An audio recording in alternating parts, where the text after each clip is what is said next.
Hello বন্ধুরা, সবাই কেমন আছো? আশা করি খুব ভালো আছো। আজকের এই ভিডিওতে আমি তোমাদের সাথে আলোচনা করব চলতরির চ্যাপ্টারের লাস্ট পার্ট যেটুকুনি বাকি আছে সেটা নিয়ে। এবং সেখানে কি কি বাকি আছে? সেখানে বাকি আছে তড়িৎ চুম্বকত্ব, দ্যাট মিনস ইলেকট্রোম্যাগনেটিজম, আর বাকি আছে তোমাদের তড়িৎ চুম্বকীয় আবেশ বা ইলেকট্রোম্যাগনেটিক ইন্ডাকশন এবং ইলেকট্রিক জেনারেটর। এবং এই যে তিনটে পার্ট বাকি আছে। আজকের এই ভিডিওতে আমি তোমাদেরকে এই তিনটে পার্ট কমপ্লিট করাবো। তো কাজেই আজকের ভিডিওটা খুবই ইম্পর্টেন্ট হতে চলেছে। যে সমস্ত বন্ধুরা ক্লাস 10-এর জন্য ক্লাস 10-এ পড়ছো, এখন মাধ্যমিক দেবে 2026-এ, তাদের জন্য তো এটা ইম্পর্টেন্ট। এবং যে সমস্ত বন্ধুরা নেক্সট ইয়ারে মাধ্যমিক দেবে তাদের জন্য অবভিয়াসলি নেক্সট ইয়ার 2027-এ মাধ্যমিক দেবে তাদের জন্য এইটা খুবই ইম্পর্টেন্ট। সো কাজেই ভিডিওগুলোকে ভালো করে দেখো এবং ভিডিওগুলোকে স্কিপ করো না, ঠিক আছে? তো চলো আজকে ভিডিওটা স্টার্ট করা যাক। তো আমরা আজকে আলোচনা করব তড়িৎ চুম্বকত্ব, ঠিক আছে? তড়িৎ চুম্বকত্ব। এবারে তড়িৎ চুম্বকত্ব বেসিক্যালি কেন আসে? দেখো, তড়িৎ চুম্বকত্ব কেন আসবে? বেসিক্যালি যখন তড়িৎ প্রবাহিত হয় কোনো পরিবাহীর মধ্য দিয়ে, তখন কি হয়, ওই পরিবাহীর চারপাশে একটা চৌম্বক ক্ষেত্রের সৃষ্টি হয়।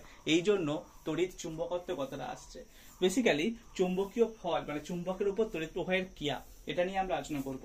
দেখো, বেসিক্যালি কি হচ্ছে, একটি তারের মধ্য দিয়ে যখন তড়িৎ প্রবাহ হয় তখন কি হয়, তারের চারপাশে চৌম্বক ক্ষেত্রের সৃষ্টি হয়।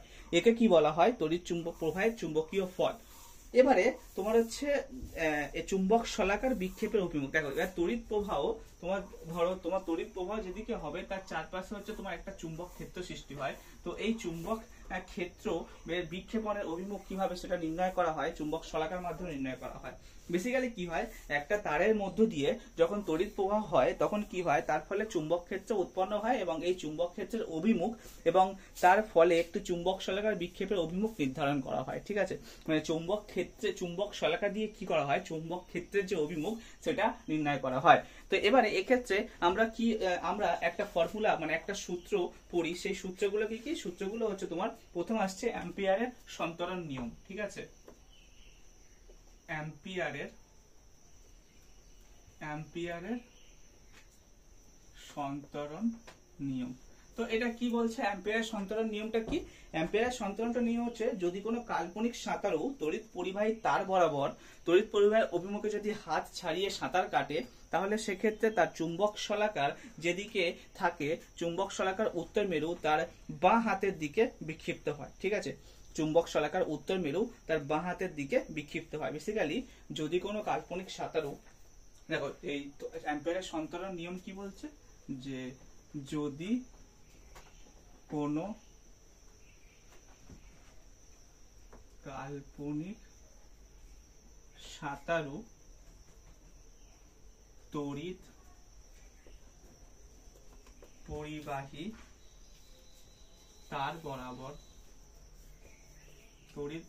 তার বরাবর তড়িৎ প্রবাহের অভিমুখে হাত ছাড়িয়ে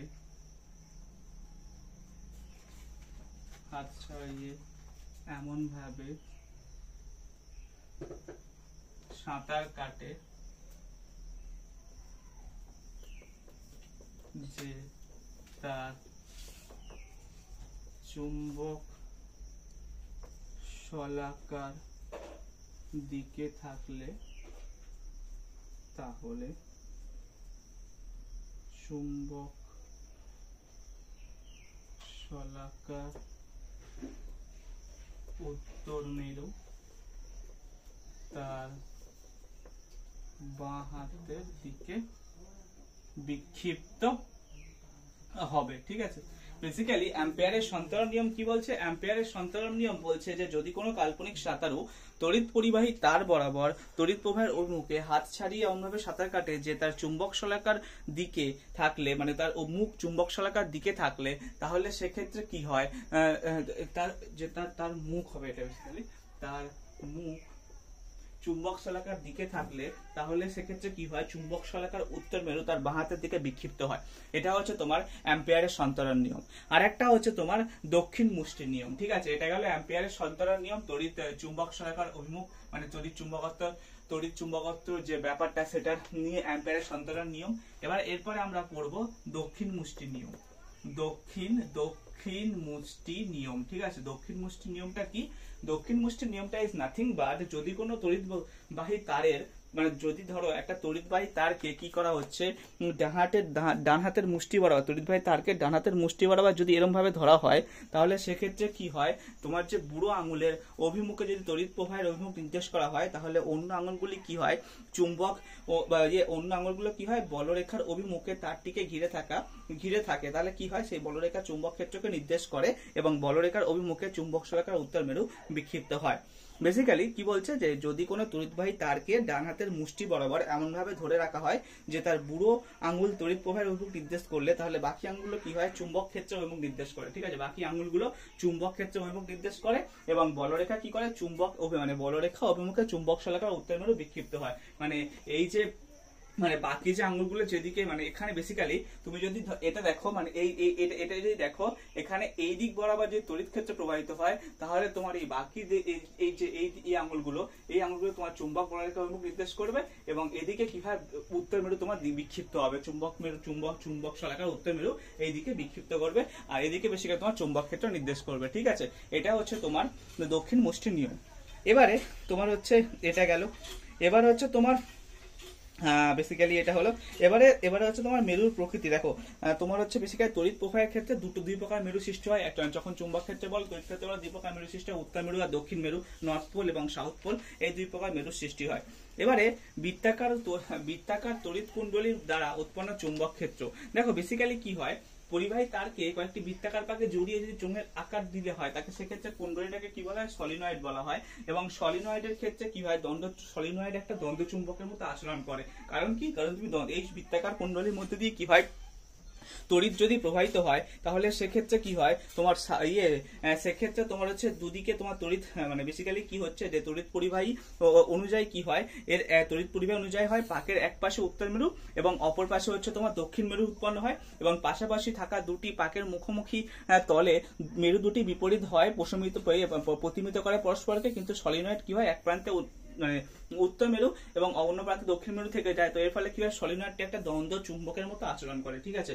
বেসিক্যালি যদি তোমার এটা একটা সলিনয়েড হয়, ঠিক আছে, ধরো তুমি একটা পরিবাহী তারকে এরকম ভাবে পেঁচিয়ে রেখেছো, এটা হচ্ছে তোমার একটা সলিনয়েডের মতো আচরণ করছে, ঠিক আছে। এটা তোমার একটা সলিনয়েডের মতো আচরণ করছে, যেটা হচ্ছে তো এটা হচ্ছে তোমার সাউথ মেরু নির্দেশ করছে এবং এটা হচ্ছে তোমার নর্থ মেরু নির্দেশ করছে। এখানে ধরো তোমার এখানে তড়িৎ পরিবাহী হচ্ছে সাউথ থেকে নর্থের দিকে হচ্ছে, ঠিক আছে। তাহলে সেক্ষেত্রে তোমার এই বরাবর তো তোমার তড়িৎ প্রবাহ হবে আর চুম্বক ক্ষেত্র সৃষ্টি হবে হচ্ছে তোমার এই বরাবর, ঠিক আছে। এই বরাবর তোমার হচ্ছে চুম্বক ক্ষেত্র সৃষ্টি হবে, ঠিক আছে। এটা এই বরাবর তোমার হচ্ছে তোমার হচ্ছে চুম্বক ক্ষেত্র সৃষ্টি হবে, ঠিক আছে।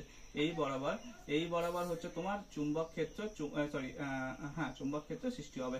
এটা হচ্ছে তোমার এরকম ওয়েতে তোমার হচ্ছে এটা আর কি সলিনয়েড অ্যাকচুয়ালি কাজ করে, তাই জন্য সলিনয়েডকে দ্বন্দ্ব চুম্বক বলা হয়। এবারে তড়িৎ পরিবাহীর উপরে চুম্বকের ক্রিয়া। দেখো তড়িৎ প্রবাহ হলে কি হয়, চুম্বক ক্ষেত্র সৃষ্টি হয়, ঠিক আছে। তড়িৎ প্রবাহ যখন হয় সেক্ষেত্রে তড়িৎ প্রবাহে কিন্তু ফলে কি হয়, একটা চুম্বক ক্ষেত্র সৃষ্টি হয় এবং এক্ষেত্রে আমরা কি করবো, এক্ষেত্রে আমরা ফ্লেমিং এর বামাস্ত নিয়ম আলোচনা করব। দেখো ফ্লেমিং এর বামাস্ত নিয়ম কি বলছে, যে বাম হস্তে ধরো এটা বাম হস্তের হচ্ছে তোমার বৃদ্ধাঙ্গুলি, মধ্যমা এবং তর্জনীকে যদি পরস্পরের সাথে যদি সমকোণে রেখে প্রসারিত করা হয় এবং যদি তর্জনী হচ্ছে তোমার যদি তর্জনী তোমার চুম্বক ক্ষেত্রের দিক, এই আঙুলটা যদি তোমার চুম্বক ক্ষেত্রের দিক নির্দেশ করে, আর তোমার যে হচ্ছে মধ্যমা যদি এটা যদি তোমার এই যে মধ্যমা যদি তড়িৎ প্রবাহের দিক নির্দেশ করে, তবে এই যে বৃদ্ধাঙ্গুষ্ঠ কি হবে, পরিবাহের গতির অভিমুখ নির্দেশ করবে। বেসিক্যালি এইরকম, মানে পরস্পরের সঙ্গে যদি সমকোণে থাকে, মানে ধরো তোমার হচ্ছে পরিবাহীর মধ্যমা, পরিবাহীর হচ্ছে তোমার তড়িৎ প্রবাহ, চুম্বক ক্ষেত্র এবং পরিবাহীর গতির অভিমুখ পরস্পরের সাথে যদি সমকোণে থাকে, এবং তোমার এক্ষেত্রে যদি পরিবাহী যদি এইদিকে প্রবাহিত হয়, ধরো পরিবাহী হচ্ছে তোমার কি হচ্ছে, চুম্বক ক্ষেত্র হচ্ছে তোমার তর্জনী বরাবর এইদিকে, আর তোমার তড়িৎ প্রবাহ যদি তার বিপরীতে 90 ডিগ্রি হয়, তাহলে সেক্ষেত্রে এই অপোজিটে 90 ডিগ্রি অ্যাঙ্গেলে তোমার হচ্ছে পরিবাহী প্রবাহ হবে, ঠিক আছে। এটা হচ্ছে তোমার ফ্লেমিং এর বামহস্ত নিয়ম। তো ফ্লেমিং এর বামহস্ত নিয়ম কি বলছে সেটা আমরা এবার আলোচনা করব, ঠিক আছে। ফ্লেমিং এর বামহস্ত নিয়ম, ওকে। তো এবার আমরা আলোচনা করব কি, এবার আমরা আলোচনা করব ফ্লেমিং এর বামহস্ত নিয়ম। ঠিক আছে, ফ্লেমিং এর বাম হস্ত নিয়ম। ফ্লেমিং এর বাম হস্ত নিয়ম। ফ্লেমিং কি বলছে? ফ্লেমিং বলছে যে বাম হস্তের বৃদ্ধাঙ্গুলি, তারপরে হচ্ছে তোমার তর্জনী এবং মধ্যমাকে পরস্পরের সঙ্গে সমকোণে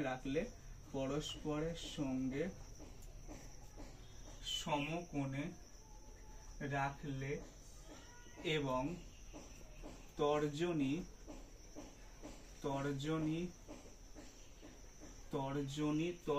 তোমার চৌম্বক ক্ষেত্রের দিক যদি নির্দেশ করে এবং মধ্যমা তড়িৎ প্রবাহের দিক নির্দেশ করলে তাহলে বৃদ্ধাঙ্গুষ্ঠ পরিবাহীর গতির অভিমুখ নির্দেশ করে। বেসিক্যালি যদি তোমার এটা যদি চৌম্বক ক্ষেত্র হয় এবং এটা যদি তোমার হচ্ছে এটা যদি তোমার চৌম্বক ক্ষেত্র হয়, এটা যদি তড়িৎ ক্ষেত্র হয়, তাহলে সেক্ষেত্রে এই বরাবর তোমার এটা হবে হচ্ছে তোমার পরিবাহীর গতির অভিমুখ। ঠিক আছে, পরস্পর সঙ্গে 90 ডিগ্রি অ্যাঙ্গেলে থাকবে। ওকে, তো এটা গেল হচ্ছে তোমার ফ্লেমিং এর বাম হস্ত নিয়ম। এবারে আমরা তোমার হচ্ছে কি আলোচনা করব? এবার আমরা আলোচনা করব বার্লোর চক্র। বার্লোর চক্রটা কি? যে তড়িৎ পরিবাহীর উপরে চুম্বকের ক্রিয়া বার্লোর চক্রের সাহায্যে দেখানো হয়। বেসিক্যালি বার্লো চক্র ইজ নাথিং বাট হচ্ছে তোমার মানে চক্রাকার অংশ বিশেষ। ঠিক আছে, বেসিক্যালি এক্ষেত্রে কি হয় দেখো, এটা বার্লো চক্রের হচ্ছে গঠন হচ্ছে এটা। ঠিক আছে, এটা একটা দ্বন্দ্বের উপরে থাকে। ওকে, তো এখান থেকে এখানে হচ্ছে তোমার এরকম একটা করাতের মতো থাকে, চক্রাকার অংশ বিশিষ্ট থাকে এবং এখানে হচ্ছে তোমার চুম্বক থাকে। এখানে একটা অশ্বক্ষুরাকৃতির চুম্বক থাকে। চুম্বক ক্ষেত্র এখানে সৃষ্টি হয়, নর্থ পোল এবং সাউথ পোল, এবং বার্লো চক্রটা কি হয়? ঘুরতে থাকে চুম্বক ক্ষেত্রের প্রভাবে। এটাই হচ্ছে তোমার বার্লো চক্র। বেসিক্যালি এক্ষেত্রে কি হয় যে অনেকগুলো দাঁত বিশিষ্ট একটি তামার পাতের চক্রকে একটি দ্বন্দ্বের সাহায্যে এমনভাবে আটকে রাখা হয় যে চক্রটি অনুভূমিক অক্ষের চারপাশে ঘুরতে থাকে এবং চক্রের একটি দাঁত পরস্পরকে স্পর্শ করে থাকে এবং সেটি কি হয়? অশ্বক্ষুরাকৃতির চুম্বকের নর্থ সাউথ মেরুর মাঝে থাকে। এবার কি হয়? ধাতব দ্বন্দ্ব এবং পরস্পরের স্ক্রু দুটোর মধ্যে কি হয়? ব্যাটারি যুক্ত থাকে। এবার কি হয়? এক্ষেত্রে হচ্ছে তোমার কি হচ্ছে? এক্ষেত্রে হচ্ছে কি হয়? বর্তনীতে যখন তড়িৎ প্রবাহ সৃষ্টি হয়, সেক্ষেত্রে তড়িৎ প্রবাহ কি হয়? ধাতব দণ্ড ও ধাতব চক্রের মধ্যে দিয়ে যায়। ঠিক আছে, এবারে কি হয়? এখানে হচ্ছে ফ্লেমিং এর বাম হস্ত নিয়ম কাজ করে এবং এর ফলে কি হয়? ফ্লেমিং এর বাম হস্ত নিয়ম কাজ করার ফলে হচ্ছে তোমার একটা গতি জাড্ডার সৃষ্টি হয়, যার ফলে কি হয়? চক্রটি ঘুরতে থাকে। এবার চক্রের ঘূর্ণনের উপর দেখো তড়িৎ প্রবাহ মাত্রা অথবা চুম্বকের শক্তি কি বাড়লে কি হয়? চক্রের আবর্তন বাড়ে। আর হচ্ছে তোমার তড়িৎ প্রবাহে যদি গতির অভিমুখ এবং চুম্বক ক্ষেত্রের অভিমুখের মধ্যে ধরো যে কোনো একটাকে যদি তুমি চেঞ্জ করে দাও বা উল্টো করে দাও, তাহলে সেক্ষেত্রে কি হবে? চক্রটি কিন্তু বিপরীত দিকে ঘুরতে থাকবে এবং উভয়কে যদি চেঞ্জ করে দেওয়া হয় তাহলে চক্রটি একই দিকে ঘুরবে। আর যদি চক্রের মধ্যে দিয়ে যদি এসি কারেন্ট প্রবাহ করা হয় তাহলে কিন্তু চক্রটি ঘুরবে না। ঠিক আছে, কারণ বারবার গতির অভিমুখ পরিবর্তন হবে। এসি কারেন্টে কি হয়? অল্টারনেটিং কারেন্ট বারবার হচ্ছে তার গতির অভিমুখ পরিবর্তন হয়, তার ফলে কি হয়? চক্রটি হচ্ছে তোমার ঘুরবে না। এবার হচ্ছে তোমার বৈদ্যুতিক মোটরের কার্যপ্রণালী। ঠিক আছে, বৈদ্যুতিক মোটর কিভাবে কাজ করে? দেখো, বৈদ্যুতিক মোটর কাজ করে কিন্তু কোনো তড়িৎ পরিবাহের মধ্যে দিয়ে। মানে কি হয়? যদি তুমি চুম্বকের ক্রিয়ার উপর ভিত্তি করে কি হয়? বৈদ্যুতিক মোটর কাজ করে। মানে কোনো তড়িৎ পরিবাহের মধ্যে চুম্বকের ক্রিয়ার উপর বিশেষ করে বৈদ্যুতিক মোটর কাজ করে। এবার বৈদ্যুতিক মোটর হচ্ছে টু টাইপস হয়, একটা ডিসি মোটর, একটা AC motor. Basically DC motor হচ্ছে তোমার আমাদের এখানে ডিসি মোটরের কার্যপ্রণালী দেখানো হয়। বেসিক্যালি কি হয়? হচ্ছে এখানে কি হয়? একটি গতি, মানে বৈদ্যুতিক মোটর ডিসি মোটরের ক্ষেত্রে কি হয়? ডিসি মোটরের ক্ষেত্রে হচ্ছে তোমার এক্ষেত্রে এখানে কি হয়? একটা শক্তিশালী তড়িৎ চুম্বক থাকে এবং আর্মেচার থাকে। আর্মেচার কি হয়? আর্মেচার হচ্ছে তোমার অন্তরিত তারের কুণ্ডলী। ঠিক আছে, আর্মেচার হচ্ছে অন্তরিত তারের কুণ্ডলী। আর হচ্ছে কমিউটেটর হচ্ছে তোমার তামার দুটি অর্ধবলয়। আর হচ্ছে ব্রাশ হচ্ছে তোমার গ্রাফাইটের তৈরি দুটো দণ্ড, যেগুলো হচ্ছে তোমার ডিসি মোটরের হচ্ছে তোমার বেসিক্যালি মানে গঠন আর কি। এবারে কি হয়, বৈদ্যুতিক মোটরে যখন তড়িৎ শক্তি গতিশক্তি রূপান্তরিত হয়, এর ফলে কি হয়, মোটরের শক্তি, এই মোটরের শক্তি বাড়ানো যায়। যদি তুমি আর্মেচারের মধ্য দিয়ে তড়িৎ প্রবাহ বাড়াও তাহলে সেক্ষেত্রে বৈদ্যুতিক মোটরের গতিশক্তি বাড়ে।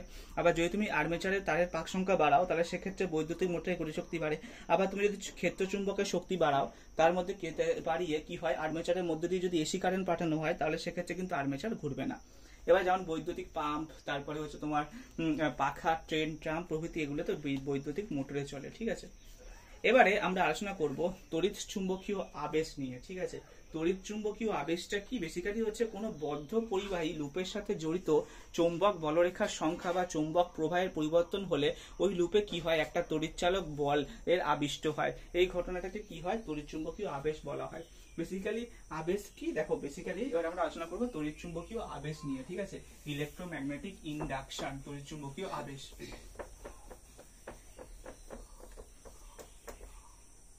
দেখো ধরো এটা একটা তোমার পরিবাহী, ঠিক আছে, এটা একটা চুম্বক, যেটা হচ্ছে তোমার নর্থ, এটা সাউথ। এবারে হচ্ছে তোমার এখানে তুমি তার দিয়ে চুম্বকটাকে আবিষ্ট করে রেখেছো, মানে ধরে জড়িয়ে রেখেছো, এবং এখানে একটা তোমার ইয়ে আছে অ্যাম্পিয়ার প্রতিবর্তী, মানে এখানে তোমার অল্টারনেট কারেন্ট প্রবাহিত হচ্ছে। তাহলে সেক্ষেত্রে কি হবে, সেক্ষেত্রে তোমার হচ্ছে ধরো এক্ষেত্রে তোমার কি হবে, এক্ষেত্রে এটা হচ্ছে এ তারের কুণ্ডলী বি। ঠিক আছে, এটা হচ্ছে তোমার তারের কুণ্ডলী, এটা এ টু বি। এবারে এক্ষেত্রে তোমার হচ্ছে তড়িৎ চুম্বকের গতি এদিকে হবে। ঠিক আছে, এদিকে তোমার হচ্ছে চুম্বকের গতি সাউথ টু নর্থ, তো চুম্বকের গতি এদিকে হবে। এবার যখন হচ্ছে তড়িৎ চুম্বকীয়, যখন আবার এরপর আবার কি হবে, যখন তোমার এই কারেন্টটা যখন এদিকে ঘুরবে তখন চুম্বকের গতি আবার এদিকে অপোজিটে হবে। তো এটা হচ্ছে তোমার কি, যে বেসিক্যালি কি হচ্ছে, কোনো বদ্ধ পরিবাহীর মানে লুপের সাথে জড়িত চুম্বক বলরেখার সংখ্যা বা চুম্বক প্রবাহের পরিবর্তন হলে কি হয়, ওই লুপে তড়িৎচালক বল আবিষ্ট হয়। এই ঘটনাটাকেই বলছে তড়িৎ চুম্বকীয় আবেশ। বেসিক্যালি নাথিং বা চুম্বক বলরেখার গতি প্রথমের ক্ষেত্রে সাউথ থেকে নর্থ দিকে প্রবাহিত হচ্ছিল, যখন হচ্ছে তোমার এই যে জি, এই অ্যাম্পিয়ার, মানে এটা হচ্ছে তোমার পরিবাহের গতিবিমুখ যদি এদিকে ছিল, তাই তোমার তড়িৎ চুম্বকের আবেশ এদিকে প্রবাহিত হচ্ছে, মানে চুম্বকের গতি এদিকে হচ্ছে। যখন তুমি এটাকে এদিকে ঘুরিয়ে দেবে তখন এদিকে প্রবাহিত হবে। তো এর ফলে কি হয়, এই মানে বলরেখায় তড়িৎ চুম্বকীয় বলরেখা বা তড়িৎ চুম্বকীয় মানে তোমার হচ্ছে বেসিক্যালি কি হয়, যে চুম্বক প্রবাহের সৃষ্টি হয়, যেটাকে ম্যাগনেটিক ফ্লাক্স বলা হচ্ছে। মানে চুম্বক প্রবাহের পরিবর্তন হলে কি হয়, তড়িৎচালক বল আবিষ্ট হয় লুপটার মধ্যে, এবং এটাকেই বলছে কি, যে তড়িৎ চুম্বকীয় আবেশ বা ইলেকট্রোম্যাগনেটিক ইন্ডাকশন। ঠিক আছে, এবারে হচ্ছে তোমার তড়িৎচুম্বকীয় আবেশ সংক্রান্ত ফ্যারাডের সূত্রাবলী। তো ফ্যারাডের সূত্র কি বলছে, যে কোনো ফ্যারাডের দুটো সূত্র। প্রথম সূত্র হচ্ছে কি, যে কোনো বদ্ধ কুণ্ডলীর সাথে জড়িত চুম্বক প্রবাহের পরিবর্তন হলে কি হয়, ওই কুণ্ডলীতে তড়িৎচালক বল আবিষ্ট হয়, এবং এই পরিবর্তন যতক্ষণ চলতে থাকে ততক্ষণ আবিষ্ট চুম্বক মানে তড়িৎচালক বল বর্তমান থাকে। যতক্ষণ পর্যন্ত আবিষ্ট তড়িৎচালক বল মানে যতক্ষণ পর্যন্ত এখানে তো আবিষ্ট তড়িৎচালক বল বর্তমান থাকবে, ততক্ষণ পর্যন্তই হচ্ছে তোমার চুম্বক প্রবাহের পরিবর্তন হবে। ঠিক আছে, এবার এর ফলে হচ্ছে দ্বিতীয় সূত্র কি বলছে, যে আবিষ্ট তড়িৎচালক বলের মান কুণ্ডলীর সাথে জড়িত চুম্বক প্রবাহের পরিবর্তনের হারের সাথে কি হয়, সমানুপাতিক হয়। ঠিক আছে, তো বেসিক্যালি ফ্যারাডের সূত্র কি বলছে, ফ্যারাডের সূত্র হচ্ছে তোমার তড়িৎচুম্বকীয় আবেশ সম্পর্কে ধারণা দেয়। তো কি তড়িৎচুম্বকীয় আবেশের পরিমাণ, মানে বেসিক্যালি কতক্ষণ তড়িৎচুম্বকীয় আবেশ মানে স্থির হয় এবং চলতে থাকে, এবং এর মান কতটা, মানে বেসিক্যালি মানে এর রিলেশনশিপটাকে, তড়িৎচুম্বকীয় আবেশটা কি হয়, কি রিলেশনশিপ, মানে কি চুম্বক প্রবাহের সাথে রিলেটিভ, সেটা হচ্ছে তোমার ফ্যারাডের সূত্র থেকে পাওয়া যায়। ঠিক আছে, তো ফ্যারাডের প্রথম সূত্রে বলছে কি, যে কোনো বদ্ধ কুণ্ডলীর সাথে জড়িত চুম্বক প্রবাহের পরিবর্তন হলে ওই কুণ্ডলীতে কি হয়, তড়িৎচালক বল আবিষ্ট হয়, এবং এই পরিবর্তন কি হয়, যতক্ষণ পর্যন্ত চলতে থাকে ততক্ষণ পর্যন্ত কি হয়, তড়িৎচালক বল বর্তমান থাকে। এবারে দ্বিতীয় সূত্র কি বলছে, যে আবিষ্ট তড়িৎচালক বলের মান কুণ্ডলীর সাথে জড়িত চুম্বক প্রবাহের পরিবর্তনের হারের সাথে কি হয়, সমানুপাতিক হয়। ঠিক আছে, এটা গেল তোমার হচ্ছে তড়িৎ চুম্বকীয় আবেশ সংক্রান্ত ফ্যারাডের সূত্র। এবার আমরা আলোচনা করব শক্তির নিত্যতা সূত্র হিসেবে লেঞ্জের সূত্র। ঠিক আছে, তো লেঞ্জের সূত্র কি বলছে, ঠিক আছে, এবার আমরা লেঞ্জের সূত্র নিয়ে আলোচনা করব। তো তড়িৎচুম্বকীয় আবেশের ফলে আবিষ্ট তড়িৎ প্রবাহের ওই মুখ এমন হয় যে এটি নিজের সৃষ্টির কারণকে বাধা দেয়। লেঞ্জের সূত্রের গুরুত্ব হলো এটি শক্তির নিত্যতা সূত্রকে প্রতিষ্ঠা করে। ঠিক আছে, তো মানে বেসিক্যালি কি হচ্ছে, এখানে বেসিক্যালি বলছে যে একটি চুম্বক বা কুণ্ডলীকে যদি গতিশীল করতে যে যান্ত্রিক কার্য করতে হয়, সেটি হলো কুণ্ডলীতে আবিষ্ট তড়িৎচালক বলের উৎস। মানে এক্ষেত্রে কি হচ্ছে, যান্ত্রিক শক্তি কুণ্ডলীতে তড়িৎ শক্তিতে রূপান্তরিত হচ্ছে। ঠিক আছে, তো শক্তি নিত্যতার সূত্র বা লেন্সের সূত্র কি বলছে? বলছে যে তড়িৎচুম্বকীয় আবেশের ফলে সৃষ্ট আবিষ্ট তড়িৎ প্রবাহের ওইমুখ এমন হবে যে এটি নিজের হচ্ছে সৃষ্টির কারণকে, মানে নিজের সৃষ্টির কারণকে হচ্ছে বাধা দেবে। ঠিক আছে, এটাকেই বলছে হচ্ছে তোমার লেন্সের সূত্র। লেন্সের সূত্রের গুরুত্ব হচ্ছে এটা শক্তির নিত্যতার সূত্রকে মানে এবার হচ্ছে তোমার প্রতিষ্ঠা করে। এবারে টু টাইপস অফ কারেন্ট প্রবাহিত হয়, একমুখী কারেন্ট, বহুমুখী কারেন্ট। একমুখী কারেন্ট হচ্ছে তোমার ডিসি কারেন্ট, আর বহুমুখী কারেন্ট যেটা পরিবর্তিত কারেন্ট সেটাকে হচ্ছে এসি কারেন্ট বা অল্টারনেটিভ কারেন্ট। ঠিক আছে, এবারে ডিসি অপেক্ষা এসি এর সুবিধা কি? ডিসি অপেক্ষা এসি এর উৎপাদন খরচ ফার্স্ট অফ অল কম হয়, সেকেন্ড অফ অল হচ্ছে অল্টারনেটিভ কারেন্টের তড়িৎ শক্তি সরবরাহ আর বন্টনের সময় অপচয় কিন্তু অপেক্ষাকৃত অনেক কম হয়। ঠিক আছে, আর একটা হচ্ছে তোমার এসি অল্টারনেটিভ কারেন্টকে ট্রান্সফরমারের সাহায্যে প্রয়োজন মতো বাড়ানো বা কমানো যায়। ঠিক আছে, অল্টারনেটিভ কারেন্টের ভোল্টেজ যেটা অ্যাকচুয়ালি বেসিক্যালি। ওকে, তো এইগুলোই হচ্ছে তোমার মানে বেসিক্যালি হচ্ছে তোমার কি বলা যেতে পারে ভালো দিক আর কি এসি কারেন্টে। তো তাই জন্য এসি কারেন্ট ডিসি কারেন্টের থেকে বেশি সুবিধাজনক আর কি। এবার হচ্ছে বৈদ্যুতিক জেনারেটর বা ইলেকট্রিক জেনারেটর। এবারে ইলেকট্রিক জেনারেটরে কি হয়? ইলেকট্রিক জেনারেটরে হচ্ছে তোমার তড়িৎচুম্বকীয় আবেশকে কাজে লাগিয়ে কি করা হচ্ছে? যান্ত্রিক শক্তি তড়িৎ শক্তিতে রূপান্তরিত করা হয়। ঠিক আছে, ইলেকট্রিক জেনারেটরে তোমার বেসিক্যালি তড়িৎচুম্বকীয় মানে ইলেকট্রিক জেনারেটর কি হয়? ইলেকট্রিক জেনারেটর হচ্ছে তোমার মানে যান্ত্রিক শক্তিকে বেসিক্যালি কাজে লাগিয়ে তড়িৎ শক্তি রূপান্তরিত করা হয়, তাই জন্য এটাকে ডায়নামো বা জেনারেটর বলা হয়। এবার ডায়নামো হচ্ছে দুই প্রকার, একটা হচ্ছে তোমার এসি ডায়নামো, আর একটা হচ্ছে তোমার ডিসি ডায়নামো।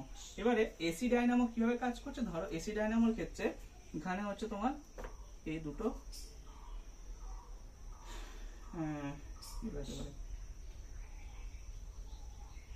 তোমার ধরো চুম্বক ক্ষেত্র আছে, দুটো চুম্বক ক্ষেত্র বলতে চুম্বক আছে বেসিক্যালি। এটা নর্থ আর সাউথ পোলের ডিভাইড আছে, এটা নর্থ পোল, এটা সাউথ পোল।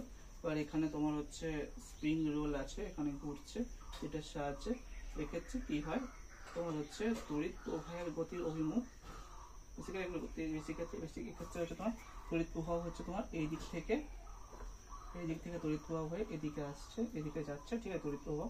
আর তোমার তড়িৎ ক্ষেত্রের গতি এদিকে যদি হয় তাহলে সেক্ষেত্রে চুম্বক ক্ষেত্রের গতি এদিকে হবে, এদিকে তোমার হচ্ছে চুম্বক ক্ষেত্রের গতি হবে। ঠিক আছে, তো বেসিক্যালি এখানে কি হচ্ছে? এখানে হচ্ছে তোমার প্রাথমিকভাবে যদি তোমরা ধরো ABCD A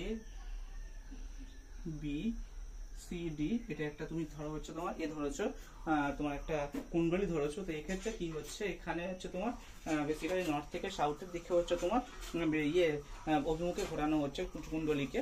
তো এক্ষেত্রে কি হচ্ছে? ফ্লেমিং এর ডান হাতের নিয়ম অনুসারে কি হচ্ছে যে তোমার হচ্ছে বুড়ো আঙুল তর্জনী মধ্যমকে সমক্ষণে প্রসারিত করলে যদি তর্জনী চুম্বক ক্ষেত্রে এবং বুড়ো আঙুল পরিবাহের গতিবেগ নির্দেশ করে, তাহলে এক্ষেত্রে কি হয়? মধ্যম আদিষ্ট দ্বৈতবাহী দিক নির্দেশ করে। তো এক্ষেত্রে বি থেকে এ এবং ডি থেকে সি তে অভিমুখে তোমার হচ্ছে তড়িৎ প্রবাহ হচ্ছে, এবং বহির্বর্তনীতে কি হচ্ছে? B1 থেকে B2 তে। এবারে কুণ্ডলীর মধ্যে তড়িৎ প্রবাহ কি হচ্ছে? BA অভিমুখে হচ্ছে তোমার তড়িৎ প্রবাহ প্রবাহিত হচ্ছে। ঠিক আছে, এবারে তোমার হচ্ছে এটা গেল। এবারে এক্ষেত্রে তোমার হচ্ছে তুমি এটাকে অল্টারনেটিভ এসি ডায়নামো অল্টারনেটিভ, তো তুমি এটাকে যদি গতিবিমুখ তড়িৎ প্রবাহের গতিবিমুখ চেঞ্জ করো তাহলে সেক্ষেত্রে অপোজিট দিকে তোমার চুম্বক ক্ষেত্র ক্রিয়া করবে। বুঝতে পারছো? আর তোমার হচ্ছে এটা হলো। এবারে এবার হচ্ছে তোমার ডিসি ডায়নামো হচ্ছে তোমার সমপ্রবাহ ডায়নামো।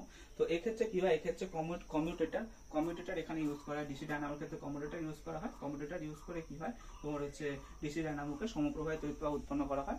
তো এই ক্ষেত্রে তোমার হচ্ছে কি হয়? তড়িৎ প্রবাহের গতির মধ্যে কোনো পরিবর্তন ঘটে না, গঠনগত জিনিসটা সেম, শুধু এখানে একটা তোমার কমিউটেটর ইউজ করা হবে। কমিউটেটর ইউজ করার ফলে কি হয়? তড়িৎ প্রবাহটাকে একমুখী করা হয়। তো এটাই বেসিক্যালি নাথিং। তো এটা গেল। এবার হচ্ছে তোমার গৃহস্থালীর বৈদ্যুতিক বর্তন, নর্মাল গৃহস্থালীর বৈদ্যুতিক বর্তন। এখানে আমরা প্রথম পড়ব সকেট কি? সকেট হলো বৈদ্যুতিক সুইচ বোর্ড, এমন একটি ব্যবস্থা যার মাধ্যমে কোনো বৈদ্যুতিক যন্ত্রের সাথে যুক্ত তারের প্রান্তের অবস্থিত প্লাগটিকে ঢোকানো হয় ইত্যাদি, মানে সকেট বেসিক্যালি।